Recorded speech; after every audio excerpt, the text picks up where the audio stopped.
Wondering what life is really like on Canada's wild and crazy West Coast? This podcast is all about the people, the places, and Vancouver Island Time. Together, we'll explore this island paradise, a combination of ocean, city, and country living. We'll meet the fabulous locals, such as the Fudge Fairy and the Chicken Lady, who have chosen Victoria and Vancouver Island as their home. And we'll learn what makes this place unique and special to those who live here. And now, your host of Vancouver Island Time, Jane Johnston. Hi everybody, it's Jane Johnston with the Briar Hill Group at Remax Camosun and host of Vancouver Island Time. I'm here with Alicia Lillyman. And we're going to be talking about East Sooke. I have a listing in the area, which has become very popular. It's a little cabin in the woods, and it's kind of like everybody's ideal retreat. How have you found living in East Sooke? Absolutely. Ideal retreat for sure. It's beautiful here. We're right close to the East Sooke Park, obviously. There's multiple entrances to the park. It's just absolutely stunning. So one of the first things I did when I moved to Victoria was I went for a hike in East Sooke Park, and I saw the petroglyphs, which is really nice. Yeah, they are. It's just an amazing experience. And the hike isn't that challenging as well. So there's all different variations, but yeah, there's lots to do out there for sure. So are dogs allowed in that park? Yeah, absolutely. We take ours often. There's lots of locals that go down there. It's a great place to meet people. The community out here is just fantastic. I have met so many wonderful people, all different kinds of people. Bringing your dog out is a great way to do it for sure. So you're actually not part of Victoria. You're not really part of Sooke. You're East Sooke, which is the Capital Regional District. Mm-hmm. How does that work for you? It's been really good, actually. I mentioned to you the speculation tax, actually. Being in East Sooke means we're exempt from that because we're part of the CRD. And as far as just like the distance, it's really not that bad, especially like your travel is beautiful on that road. It's a lot more, you go as opposed to the stop and go in the traffic. I think it's just a fantastic location. So there's kind of two roads out here. One is along Metchosin Road. The other's along Gillespie, and now they're double lane bridge there. Yeah. Right. So previously with the one lane bridge, you had to wait, and the other cars are coming around the corner, and oh my God, are you going to make it? But do you find it easier going along Metchosin Road? It depends on what I'm trying to do. But I like the Metchosin Drive. I like it. It's a little bit windy. It keeps you alert. But there's just these beautiful peekaboos to the ocean that, I mean, you can't beat it. So it depends on what I'm doing. But if you're trying to get into town, your quickest way, at least from where we're located on the, deep East Sooke. We're deep East Sooke because we're past the store. Some people call it that. I just think, anyways, I like doing the Gillespie if I'm trying to get somewhere quickly, and that double lane bridge has been nice. I also know that like running into people on the bridge when it was one lane and you got to wait, and it's nice to have that double lane. Playing chicken. Okay, what about the corner store here? Tell me about it, because it's kind of like an icon in the neighborhood. For me, it's kind of interesting because I live in Metchosin, so it's closer for you to go to a store than it is for me in Metchosin. Yeah, actually, I've never even thought about it that way. It's true. Depends on how long you've been here. You either call it Bill's store or Dave's store. I call it Dave's store. I haven't been here quite as long as some people. Dave is himself is a cornerstone of our community. He's in the buyer department. He runs the store. He's just an all-around awesome person. And they have everything there.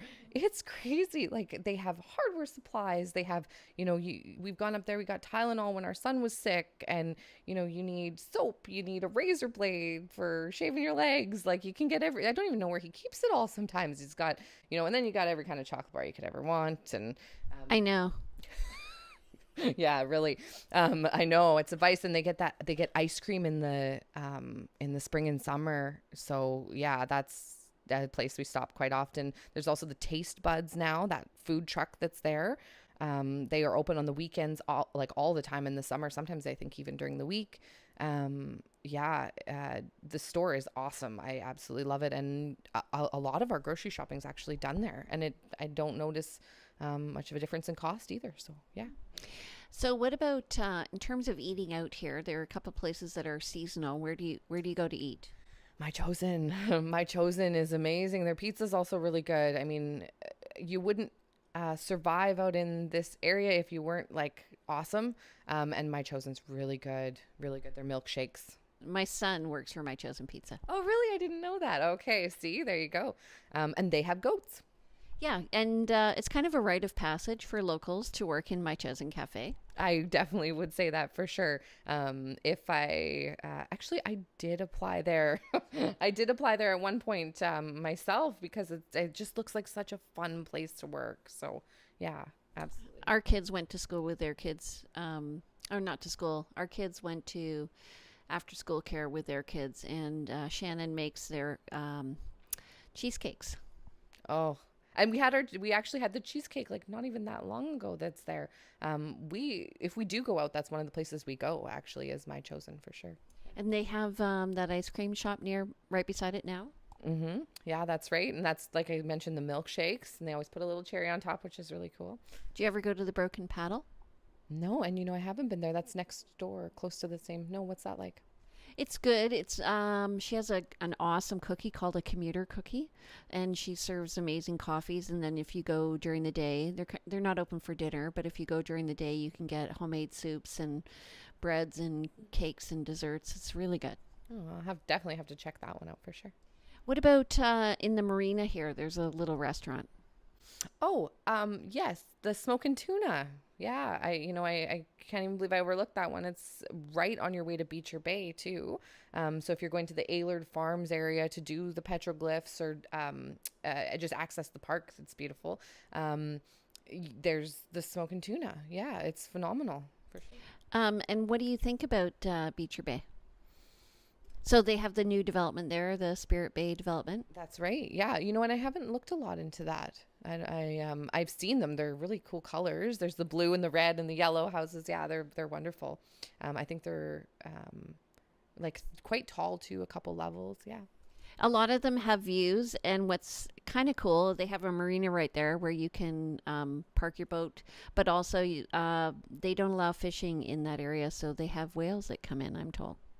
Oh, wow. Yeah, and we have only seen one whale since we've been here. Mind you, we don't have water view, but my parents used to live on Seagirt, and we saw whales there in the basin there. I think everybody's seen them at least once. If you live out here, you've definitely spotted them, but we'll have to check out that area to see them for sure.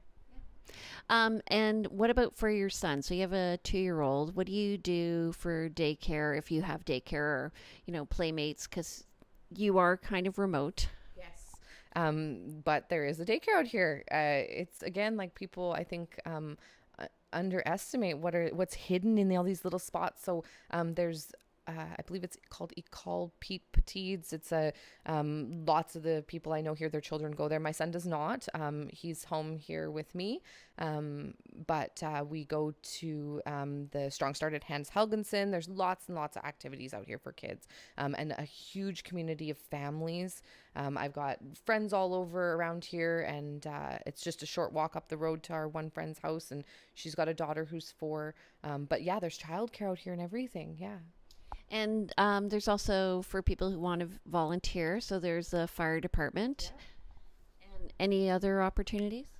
Well, I know that there's the fire department, there's search and rescue. Volunteer wise, I would definitely say if you're interested in doing those kinds of things, the East Sooke community page on Facebook is a great resource. Also, checking at Dave's store, looking on the board, there's again, it's that sense of community out here that you don't get in the city. So there's a bulletin board, people put stuff up there, and I'm sure there's other volunteer opportunities. Absolutely. We did a garbage pickup as a community. I can't remember what that was back. It was the middle of last year anyway, sometime in the summer months. And we all went around and cleaned up our community. There was a big,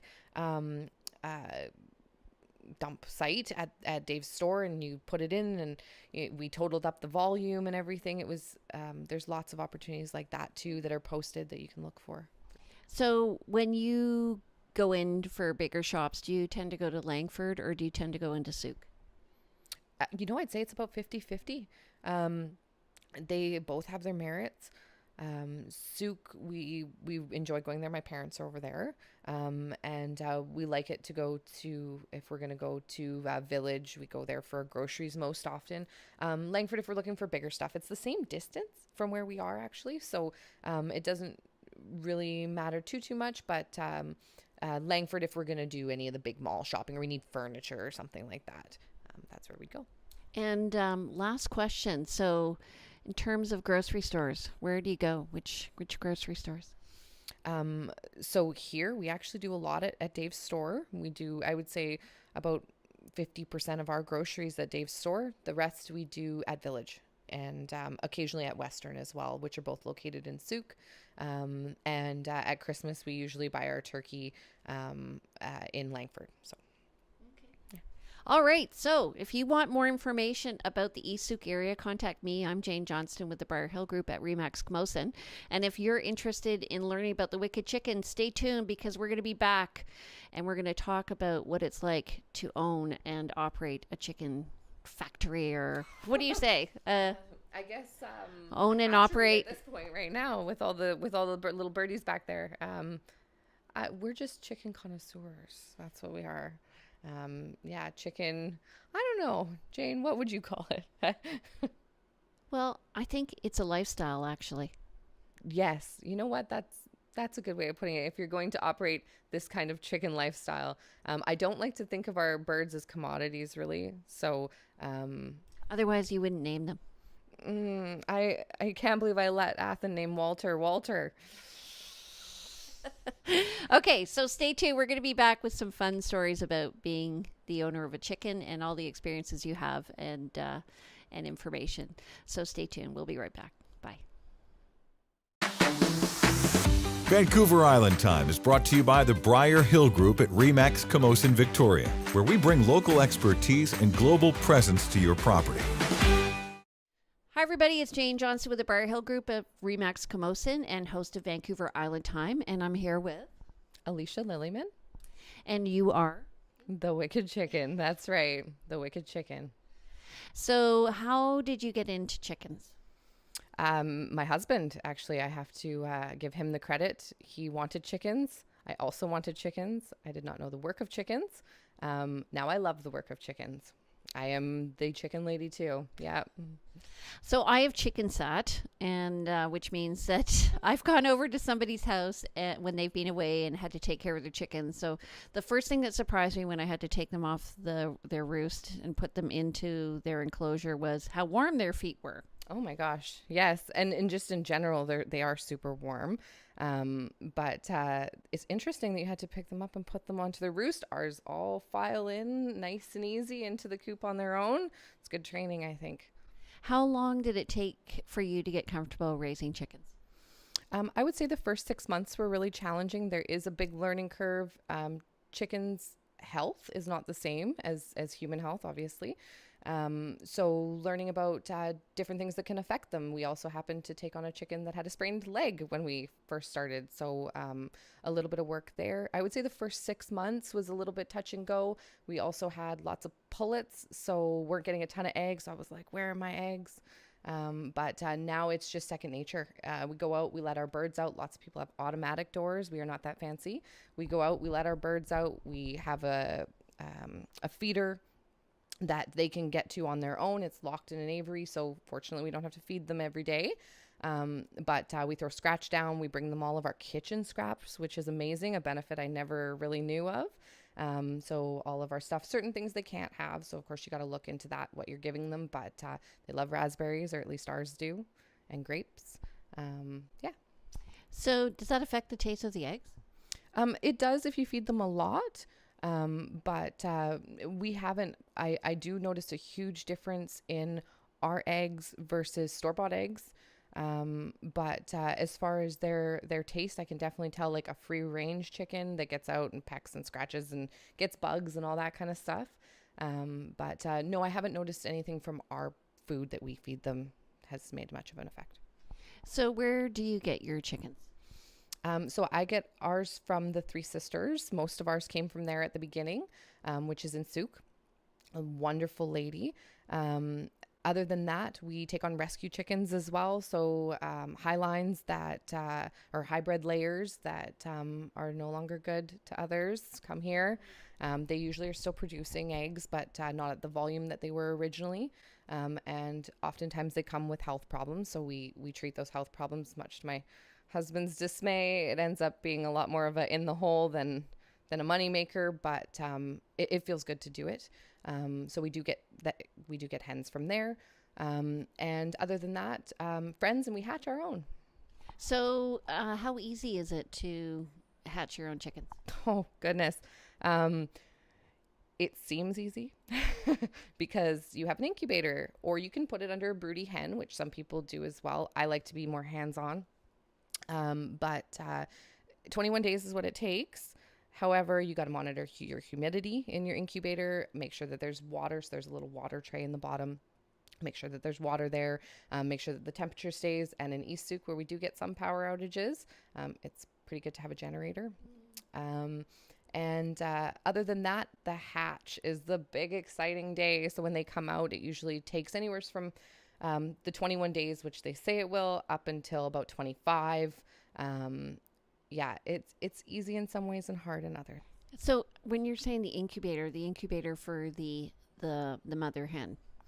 No, so there's two ways you can kind of do it. You can let a hen go broody, which some people do. They lay a clutch of eggs. When they get anywhere from 10 to 13-ish eggs, they'll go, yeah, that looks like a good amount of eggs. And then they'll go broody, which means that they don't lay anymore and they just want to sit. They just want to sit on their eggs. They want to make their eggs hatch. Hens are phenomenal at it. I've heard people even say that they'll roll out eggs that are rotten. They'll move them out. They basically just get up to eat and drink, and then they go back on their eggs. An incubator is a machine, and that's the way we do it. We have one in our reading room, and it's what's called a Hoovabator. We bought that from Willow Wind. Phenomenal. Willow Wind is amazing. And it's a machine that monitors humidity and does all that temperature stuff for you. It's got a little gauge on it, and the eggs go inside, and there's a turner inside that rotates them. So a broody hen will move her eggs around, but you don't want the membrane inside to stick, otherwise they won't hatch. So it's got a turner already in it, and it rotates. And then on lockdown, which is 3 days prior to the hatch date of 21 days, you take the turner out, you just place the eggs in, and you wait. That is the hardest part, the waiting part, not meddling in it. When Emotional intelligence. That's right. They are in there and they're positioned perfectly to do it in most cases, so they can hatch on their own. Occasionally they need help. That's a moral dilemma for some people. Do you help? Do you not? But the process of hatching is very neat. So they pip, which is when they make an internal inside the egg. You don't see anything into the air sac inside, and then they breathe a little bit of air. There's air inside the actual egg, which I thought was really neat. They breathe inside that space, and then they gain a little bit of energy. They absorb more of the yolk, and then they external pip. And that's the part where I'm hovering over going, oh my gosh. And eventually they zip.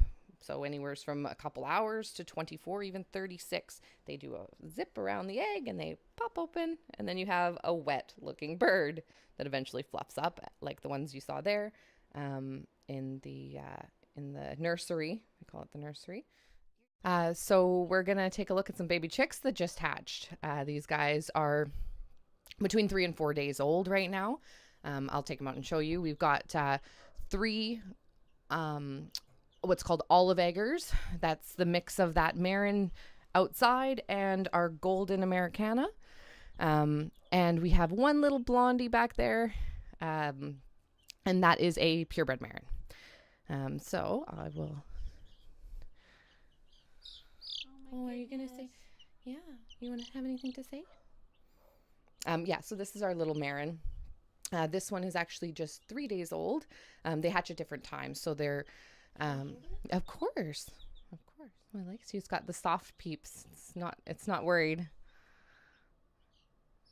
Oh, you're gonna coo. Hi. So do you know if they're male or female yet?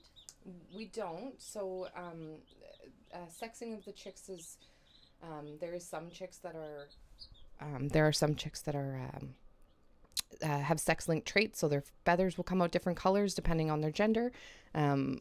Or there's the ability to sex chickens using, gave you a little peck, using using their vent and the type of pattern that they see. It takes an art form, of course. Yeah, just scoop them from the back. Yeah, that's usually the best. Yeah. Sexing chicks is a bit of an art form. But there are people out there who can do it. I am not one of those people. There's not a lot that I've never actually met anyone who can do it. So we don't know the gender. We do sell chicks, but we sell them unsexed. That one that you're holding now is an olive egger. How old are they when you sell them? So you can sell them in a day old. We don't. We actually sell them usually around 3 or 4 days, just because we want to make sure that they're healthy and they're doing well, and make sure that the place that they're going is prepared. Yeah, you can sell them as little as a day old. They mature a lot faster than human babies, that's for sure. That's my son's favorite. He calls that one Walter. Walter. Yeah. So funny. Oopsie. Oh, they're good jumpers already. You'll notice their water is actually a little bit yellow. We give them a poultry vitamin that we sprinkle into their water. Highly recommend it for anyone who wants to keep chicks. And we do feed medicated. Some people do, some people don't for their food. Medicated just means that there's a thiamine inhibitor in it. And the rationale behind that is that coccidiosis, which is something that's present in our environment and affects little baby chicks, increases their mortality rate if they can't fight it off. Thiamine is what it uses to survive, and so they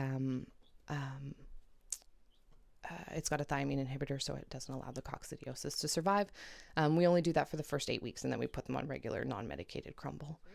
You're such a nurse. Oh my God. I know, it's true. And that's the thing. Like you asked how we got started. And I mean, both of us have regular jobs. I am a nurse. I also raise a toddler, which is like 3 jobs. And my husband, who also raises a toddler, gotta give him credit. He has a desk job, that office that you saw outside. There's an external office. That's where my husband works from. He does telecommunications type work. So we both have regular jobs, yet we do this, and it's been extremely rewarding for us. I never, I don't tell a lot of people this, but when I was a kid, I didn't know where ham came from. What animal is that?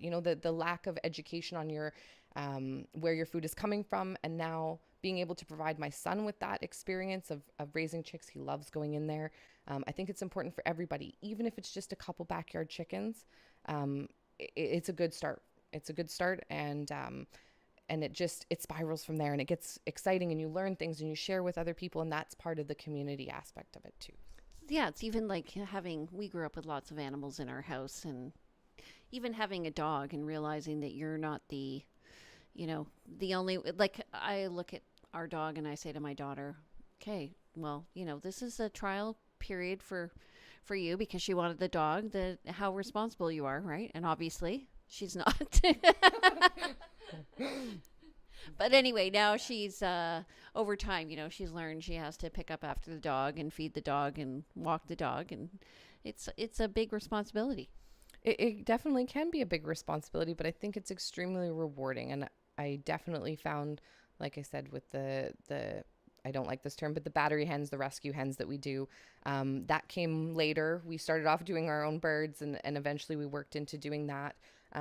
It's extremely rewarding. And I think having kids involved in that and learning those kinds of things, whether it be a family dog our one here. Whether it be a family dog, it be chickens, whatever avenue you take, I do think it's important to teach kids that kind of stuff. So, yeah. Okay, so if you want more information on the Wicked Chicken, how do they get in touch with you? Our Instagram page, that's definitely the best. That's where you're going to see all our photos, all our lovely colored eggs. We do. Is it the Wicked Chicken? It is the Wicked Chicken. I don't know how many names we threw around, but the Wicked Chicken really stuck, and we loved it. And it actually came from Dory, the bird outside with the poof. She's very, very sweet. She's a Polish. She's super soft, and you're gonna think I'm odd, but she smells like a new puppy to me. She's very clean. She's a nice bird. So, yeah, she's no longer laying eggs, but we keep her anyways because she's really sweet. And we were like, well, she's a pretty wicked chicken, and it just it was magic. So we loved it. It's got a nice sound. Instagram, Wicked Chicken, the Wicked Chicken. Can they buy eggs from you? Absolutely. So we do sell eggs.